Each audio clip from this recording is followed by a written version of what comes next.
So yun mga bossing, magandang gabi sa inyo lahat. This is Boss Lloyd TV at ito ang ating episode 2 ng Interbarangay Pasilip Training Edition at nandito nga tayo sa Barangay Bariulos para silipin ang kanilang ginagawang training preparation. At syempre, kasama ko ang kanilang dalawang players na representative ng kanilang team para tanungin sila sa kanilang ginagawang preparation. Idol, pakilala ka. James Pachoco po. Idol, pakilala ka. John Henry Enriquez po. Idol, last season, pumasok yung team nyo sa quarterfinals. So, ngayong season na to, paano nyo ba pinaghahandaan ang paparating na interbarangay? Pinaghahandaan po namin, araw-araw po kami nagtitraining. Kahit po may mga pasok yung mga players, nagko-commit pa rin po sila sa team araw-araw po. Idol, ano ba ang magiging advantage ng team nyo sa ibang barangay? Ano lang po, sa araw-araw na pag-ensayo po namin para makapag-advantage po kami sa kanila ng mas maaga po. Yun lang po. Ano sa tingin mo magiging disadvantage naman ng team ng Barilos? Dahil po, bago pa lang po yung mga players at wala pa po ganong chemistry, siguro po yun po yung magiging disadvantage po.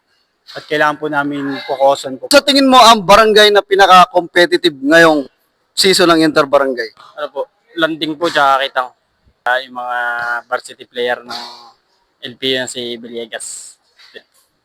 Sa tingin mo, Idol, ano ang top 4 na barangay na papasok sa semifinal? Para po sa akin, una-una po Lamao, Kitang, kami po syempre, tas landing po. May gusto ka bang pasalamatan at batiin? Nagpapasalamat po ako una sa Diyos na lagi niya po kaming iniingatan sa araw-araw na pagtitraining po namin at yun lang po. Idol, may gusto kang pasalamatan at batiin? Una-una po kay Lord syempre. Binibigyan niya kami ng lakas sa pagtitraining. At sa mga SK kagawad po, kay SK chairman po, pati sa mga kagawad po ng barangay na nakasupport sa amin. Yun lang po. So ayun mga bossing, suportahan nyo ang team ng Barangay Barilos para sa darating na Interbarangay Season 2026.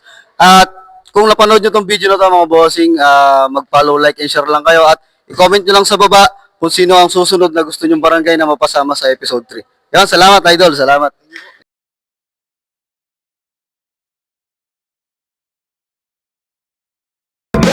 U is for unanimous, we all in this together. C is for cool, confident, capable, and calm. K is for the kings and queens of this realm. U is for ubiquitous, universal love. P is for the power, pushing all of the above. Can you tell me now what the buck is up? Gotta make a move, shake off the dust, but